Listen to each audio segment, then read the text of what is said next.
అతిథి దేవో భవ అనేది మన సంస్కృతి. కానీ అందులో భారత్ ఫెయిల్ అయిందా? శ్రీలంక చేసిన పని భారత్‌కి మెసేజ్ లాంటిదా?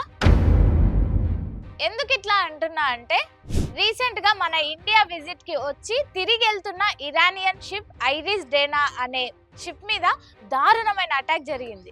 హిందూ మహాసముద్రం ఒక స్ట్రాటజిక్ పాయింట్ దగ్గర ఈ దారుణం జరిగింది. అందులో కొంతమంది బయటపడ్డారు, కొంతమంది చనిపోయారు. అసలు ఈ షిప్ మీద దాడి ఎవరు చేసిండ్రో తెలుసా? అమెరికా. ఇది ఖచ్చితంగా అక్కడి అధ్యక్షుడు ట్రంప్ చేపించిన ఆదేశాల ప్రకారమే జరిగింది. కానీ ఈ దాడి హిందూ మహాసముద్రంలోనే జరిగినప్పుడు మరెందుకు భారత్ అడ్డుకోలేదు అనే వాదన నడుస్తోంది. కానీ ఇది శ్రీలంకకు 40 నాటికల మైళ్ళ దూరంలో జరిగింది. కానీ ఇది మన టెరిటరీలో జరగలేదు కదా అని చెప్పి కొంతమంది ఆన్సర్ చేస్తున్నారు. సముద్రానికి హిందూ మహాసముద్రం అని పేరున్నా కూడా భారత్ కి మాత్రం ఎట్లాంటి హక్కు లేదు. అందుకే అమెరికా అక్కడ అటాక్ చేయగలిగింది అని అంటున్నారు.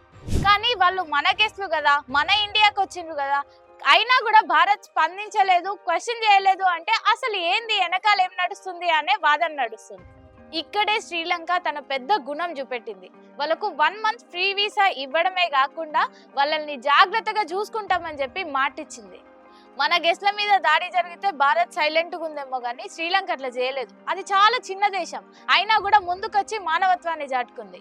అందుకనే ప్రపంచ వ్యాప్తంగా ప్రశంసలు కురుస్తున్నాయి శ్రీలంక దేశానికి.